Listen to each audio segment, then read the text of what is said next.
Si queremos demostrar la tonicidad de una solución, nosotros imaginemos que tenemos que darle a un paciente por vía endovenosa una solución X, pero no sabemos qué efecto puede provocar en el líquido extracelular o en el líquido intracelular.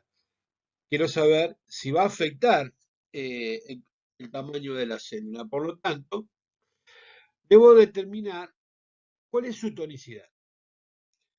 Entonces, ustedes para determinar la tonicidad podrían utilizar un experimento, que es el que se usaba antes, o el que hacíamos antes, cuando existía la práctica de hematocrito. Vos tomás una muestra de sangre del paciente y medís el hematocrito. Lo primero que haces es medir el hematocrito. Bueno, en el dibujito, el tubito de ensayo, imaginariamente, hay un hematocrito que es el porcentaje de componente figurador con respecto a la sangre total. El tubo está lleno, 100% contenido, el 40% que se ve en rojo sería el hematocrito. Yo lo dibujé ahí como pequeñas células, pero obviamente que no se ve, para que después pueda ver la diferencia. El hematocrito que vamos a considerar testigo mide aproximadamente el 40%, que es el valor promedio normal. Bien, después ¿qué vamos a hacer? Vamos a tomar esa muestra de sangre y la vamos a mezclar con el volumen de solución. Sangre más solución. ¿Estamos de acuerdo? Este volumen de solución tiene que ser igual al volumen de sangre, o sea, mitad y mitad, para después poder calcular y corregir el hematocrito. No importa, esto es técnica. Pueden pasar cuatro cosas en el tubo de ensayo. Pueden pasar cuatro cosas. En la primera situación, en la A, ustedes van a ver que el hematocrito es mayor al 40%. Y si miran a ojo de buen cubero, cada célula está aumentada de tamaño. O sea que estas células se han hinchado. ¿Eh? Porque han recibido agua, han recibido solvente.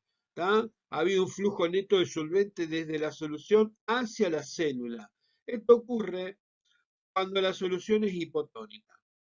Si el hematocrito aumenta con respecto al promedio o al testigo, la solución es hipotónica. ¿Estamos de acuerdo? ¿Puedo decirlo al revés? Sí.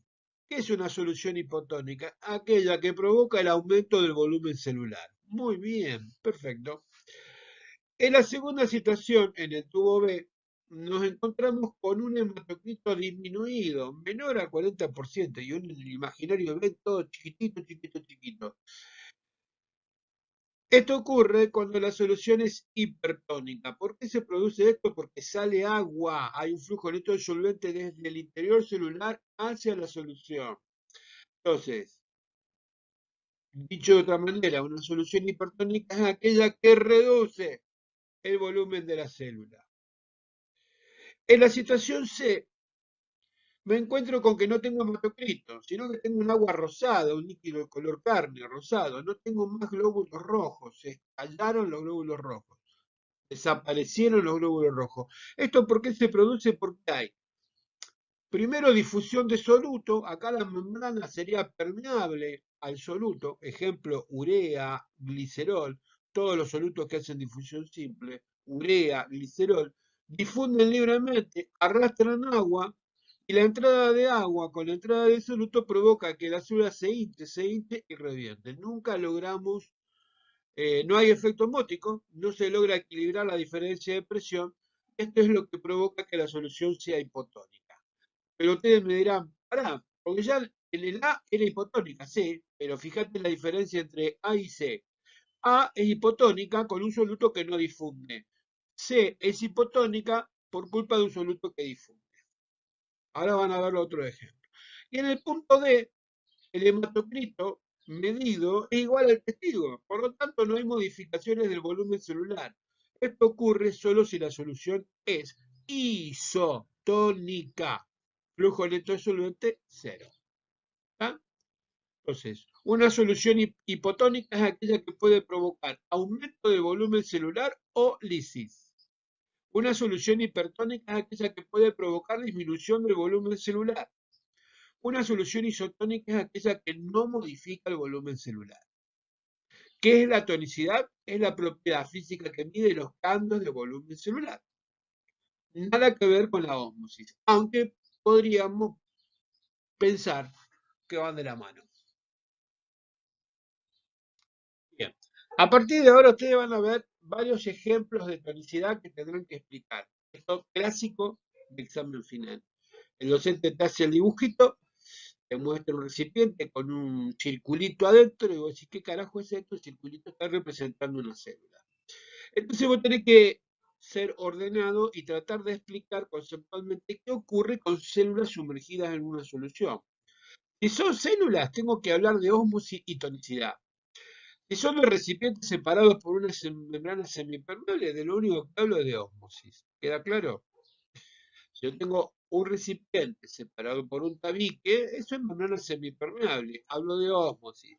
Si yo tengo un recipiente, adentro del recipiente meto una célula, ya no hablo solamente de ósmosis, sino que hablo de tonicidad, porque lo que me importa es el cambio de volumen celular. Bien, perfecto. ¿Cómo evaluamos la tonicidad? Yo tengo que seguir una serie de pasos. Tengo que ordenar mi cabeza y contestarlo de la siguiente manera. Escuchen bien. Lo primero que debo determinar, lo primero que tengo que hacer es averiguar cómo es la osmolaridad de la solución con respecto a la osmolaridad celular. Y acá metemos ya fisiología. Recuerden que toda célula presenta una concentración osmolar, una osmolaridad real o concentración osmótica efectiva, cuyo valor es de 0,3 más menos 0,01 osmol litro. Traduzco. La osmolaridad del líquido extracelular como la osmolaridad del líquido intracelular es de 0,3 osmolar o 300 miliosmolar. Lo equivalente, 0,29 a 0,31. Eso es lo que se considera normal. ¿Qué osmolaridad tiene la solución? Y bueno, ya será un problema tuyo. Tenés que averiguar osmolaridad. ¿Cómo se averigua osmolaridad? Recuérdenlo, la osmolaridad real o concentración osmótica efectiva se obtiene multiplicando la molaridad por el I por el coeficiente osmótico. Molaridad por I por coeficiente osmótico. Eso ya lo vieron en la primera parte de ósmosis. ¿Ah? Una vez que yo ya tengo la osmolaridad, la comparo con la osmolaridad de la solución y puedo determinar si la solución es hiperosmótica, porque tiene mayor concentración, isoosmótica, porque tiene igual, o hiposmótica, porque tiene menos. Primer punto. Segundo punto. Una vez que ya determiné la osmolaridad, lo que tengo que saber es qué coeficiente de reflexión le voy a aportar yo a este soluto en esta situación. Y acá me tengo que basar en el coeficiente y me tengo que basar en la teoría, que ya vimos en la clase anterior. Entonces, si yo tengo glóbulos rojos o células epiteliales sumergidos en urea, yo ya sé que el coeficiente de reflexión de la urea es cero. Si tengo glóbulos rojos, células epiteliales o cualquier célula sumergida en albúmina, yo ya sé que el coeficiente de reflexión es 1. Y para el resto de los solutos oscilará entre 0 y 1, pero en situaciones experimentales como la que vamos a ver, fuera del organismo, como es meter una célula, no digo una célula, pero meter células en un recipiente para ver qué pasa, el coeficiente de reflexión será cercano a 1, porque estamos fuera de situaciones fisiológicas. Lo tercero que tengo que determinar es, primero, si no hay difusión, ¿qué hay? Ósmosis. Bien, si hay ósmosis, hay flujo neto de solvente. ¿Hacia dónde? De la solución hacia la célula, de la célula a la solución. Segundo, si hay difusión, ¿hacia dónde? ¿Hacia el interior celular? Bien, eso lo tengo que indicar. Por eso la cuarta pregunta va de la mano con la tercera. Indicar el sentido de la difusión o del flujo neto de solvente, o sea, de ósmosis. Y por último, como consecuencia del ítem 4, la pregunta es qué ocurre con el volumen celular. Si hay ósmosis y hay un flujo neto de solvente hacia el interior celular, el volumen celular aumenta, por lo cual la solución es hipotónica. Si hay ósmosis y hay un flujo neto solvente hacia afuera del glóbulo rojo de la célula, el volumen celular disminuye, por lo cual la solución sería hipertónica. Si no se modifica, isotónica, y si provoca la lisis, ya lo vimos, hipotónica, bien hipotónica. Bien, vamos a tratar entonces en la próxima diapositiva, o plaquitas, o no sé cómo mierda llamarlo, de explicar con 5 ejemplos muy clásicos de examen, cómo leo yo tonicidad o cómo le explico. Pero vamos despacio, a ver si se entiende. Tengo un recipiente, que es el que está arriba, un círculo que aparentemente no se sabe qué es, porque esto te lo dibuja así la mina, te hace un rectángulo, te pone un círculo y decís qué carajo será. Ese círculo está representando una célula. En este caso yo elegí células epiteliales. Lo más común es que pongamos glóbulos rojos como representantes del líquido intracelular. ¿eh? Pero bueno, se me ocurrió poner células epiteliales. Yo ya sé por teoría que la concentración osmótica efectiva de las células es de 0,3, por lo tanto ni siquiera la escribo. La mina tampoco te va a poner el valor de la concentración plasmática, ¿estamos de acuerdo? Voy a sumergir estas células en cloruro de sodio 0,6 osmolar. 0,6 osmolar. Entonces tengo que explicar qué ocurre, qué ocurre con estas células, cómo es la solución. Entonces, escuchen bien lo que voy a plantear. La solución de cloruro de sodio es hiperosmótica con respecto a las células epiteliales. ¿Por qué? Porque tiene una concentración osmótica efectiva mayor, 0,6 contra el 0,3. ¿Estamos de acuerdo? La solución de cloruro de sodio es hiperosmótica con respecto a la célula epitelial o a las células. Bien. Por ser la membrana epitelial una membrana selectiva o biológica, es selectiva, por lo cual presenta un coeficiente de reflexión para todos los solutos. En el caso de cloruro de sodio, presentará un coeficiente de reflexión cercano a 1. No 1, porque 1 sería una macromolécula, cercano a 1, indicando esto fisiológicamente que en esta situación experimental el cloruro de sodio reflexiona totalmente, por lo tanto no difunde. Como el soluto no difunde, se convierte en un soluto osmóticamente activo. ¿Qué quiere decir esto? Que se va a producir un flujo neto de solvente por efecto osmótico desde el interior celular hacia la solución. ¿Por qué? Porque el agua va a tender a intentar anular la diferencia de concentración existente a ambos lados. La consecuencia es que habrá un flujo neto de solvente desde el interior celular hacia la solución y como consecuencia de esto, la solución que era hiperosmótica termina siendo hipertónica, ya que reduce el volumen de la célula epitelial.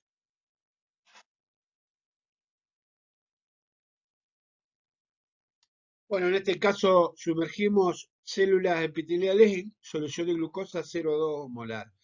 Voy a seguir la secuencia de las 5 preguntas que habíamos nombrado para hacer la evaluación. En mi examen, la docente me dibuja el recipiente, me va a dibujar un solo recipiente, no dos, pero bueno.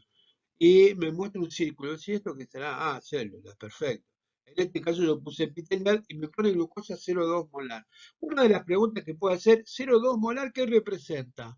Y vos podés contestar osmolaridad. Sí, la pregunta va a ser, ¿y cuál?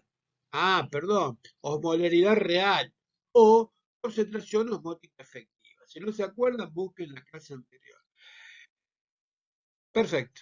La primera pregunta es, ¿cómo es osmóticamente la solución? La solución es hipoosmótica con respecto a la célula epitelial. Tiene menor concentración osmolar. Recuerden que todas las células tienen una concentración de 0,3, más o menos 0,01. Bien.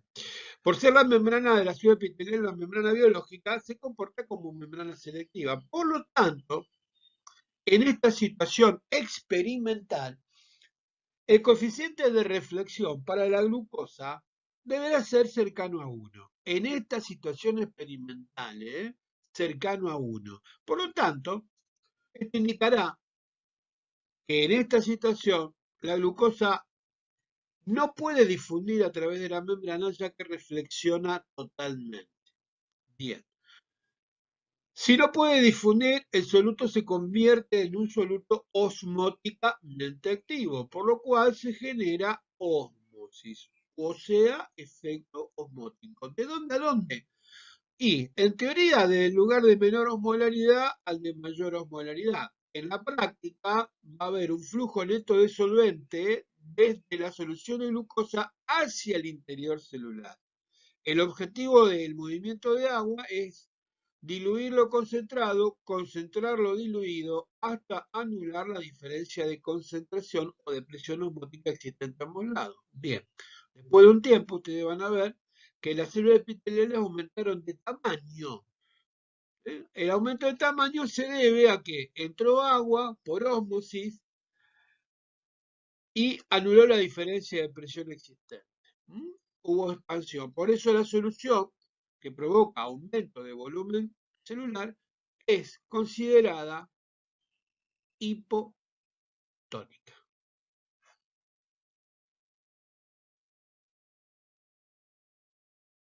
Bueno, acá los quiero ver. Ahora pongo células epiteliales en una solución formada por cloruro de potasio 0.3 molar y glicerol 0.3 molar. Chicos, partimos de esto.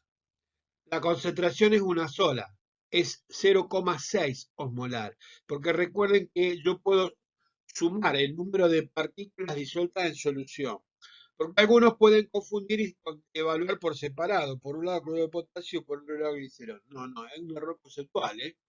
Acá la solución es 0,6 osmolar.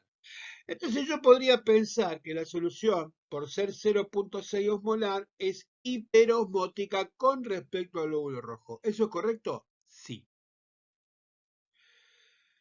La membrana del glóbulo rojo, perdón, la membrana de la célula epitelial, que es lo mismo que un glóbulo rojo, o sea, con respecto a la concentración osmótica efectiva, la membrana epitelial tiene selectividad para el cloruro de potasio y no es selectiva para el glicerol. Por lo tanto, podríamos decir lo siguiente. Por ser la membrana epitelial selectiva, presenta para el cloruro de potasio un coeficiente de reflexión en esta situación experimental cercano a 1. Por lo tanto, el cloruro de potasio no difunde y ejerce efecto osmótico. Mientras que, ojo con esto, el glicerol es un soluto de naturaleza lipídica que difunde libremente. Por lo tanto, en esta situación y en cualquier situación, acá ya no hay diferencias, puede difundir libremente, por lo cual tiene un coeficiente de reflexión igual a 0, porque es por una cuestión de naturaleza lipídica. Entonces, después de la difusión de glicerol al interior, y la pregunta es, ¿cuánto glicerol ingresa? Ingresa la cantidad de glicerol necesaria hasta anular la diferencia de concentración. Recuerden que los solutos que difunden libremente se mueven del lugar donde están más concentrados a donde están menos concentrados. Si ustedes miran, adentro de la célula no había glicerol. Todo el glicerol estaba afuera. Y ahora se mueve hasta anular la diferencia de concentración. Como no ejerce efecto osmótico, la verdad que no me interesa. ¿Quién va a generar efecto osmótico? El cloruro de potasio. Entonces yo tengo 0,3 osmolar de cloruro de potasio afuera y adentro tengo 0,3 osmoles por litro de solutos osmóticamente activos pertenecientes al líquido intracelular. Esto hace que se genere un flujo neto de solvente cero, porque como el glicerol no influye en la ósmosis, el que influye el cloruro de potasio, habrá un flujo neto de solvente cero. Moraleja, la solución que inicialmente era o es hiperosmótica, termina siendo isotónica porque no modifica el volumen celular. Este es el ejemplo más claro que van a tener para ver que osmosis y tonicidad son dos cosas distintas. ¿Ah? ¿De acuerdo? Osmóticamente hablando, la solución es hiperosmótica porque presenta mayor concentración osmolar, pero tónicamente hablando es isotónica porque no altera el volumen de la célula. Punto. Bueno, si querían un ejemplo complejo, tienen este. Clásico ejemplo de examen final. Te dibuja la mina, te hace el dibujito del recipiente, te dibuja un círculo y te pone afuera albúmina 0,3 molar. Y te dice, bueno, ¿qué ocurre con esta célula? Oh, bueno, señora, la solución es isosmótica, tiene la misma concentración molar que la célula epitelial. Bien, la membrana biológica es selectiva, pero para el caso de la albúmina, por ser una macromolécula, presenta un coeficiente de reflexión igual a 1. Acá digo igual a 1 porque yo ya sé que es una macromolécula que jamás va a poder hacer difusión simple ni facilitada. Por lo tanto, por lo tanto, se convierte en un soluto osmóticamente activo. Se convierte en un soluto osmóticamente activo. Pero, señora, además de esto, la albúmina es un coloide que se solvata y genera presión de inhibición, que, sumada a la presión osmótica ejercida por los 0,3 osmoles por litro, genera una nueva presión llamada presión coloidosmótica o presión oncótica. La moraleja de todo esto es que se va a generar un efecto osmótico, no por la cantidad de partículas de albúmina, sino por la solvatación, por la presión oncótica. ¿Hacia dónde se va a mover el agua? Desde el interior celular hacia la solución. Porque claro, hay mayor presión de albúmina que la presión que ejerce en el interior. No por concentración, sino por presión. ¿Estamos de acuerdo? Por lo cual, la solución de albúmina a 0,3 molar lo que hace es reducir el volumen celular. Es por ello que la albúmina es en esta situación isoosmótica, pero hipertónica. Isoosmótica, pero hipertónica. ¿Queda claro? Bien, este es otro ejemplo que demuestra que osmosis y tonicidad son dos cosas distintas. Bien, el último ejemplo clásico. Sumerjo células epiteliales en solución de urea 0,3 molar. Urea 0,3 molar. La solución de urea en esta situación es isoosmótica con respecto a la célula epitelial, tiene la misma concentración osmótica efectiva. La membrana biológica, repito, es selectiva. En el caso de la urea, por ser la urea un soluto que hace difusión simple, presenta un coeficiente de reflexión igual a 0. La urea difunde libremente desde el exterior hacia el interior globular. En esa difusión no ejerce efecto osmótico, no es osmóticamente activa, pero sí genera un arrastre de solvente. Como ahora el agua tiende a querer anular la diferencia de concentración, entra agua acompañando la urea y lo que genera la entrada de agua, la mayor entrada de agua, no es la urea, sino son los solutos osmóticamente activos que estaban dentro de la célula. No es la urea, sino que son los solutos osmóticamente activos que estaban dentro de la célula, fundamentalmente el potasio. Por lo tanto, va a entrar agua, va a entrar agua, va a entrar agua, intentando anular la diferencia de presión. Nunca lo van a lograr porque la célula es tanto el agua que ingresa que estalla antes de poder hacerlo. Es por eso que la solución de urea, cualquiera sea su concentración, siempre es hipotónica. ¿Ah? ¿Se entendió? La próxima clase vemos el modelo de Darrow-Johannes ya aplicado a líquidos intracelulares y extracelulares. Espero que les haya gustado.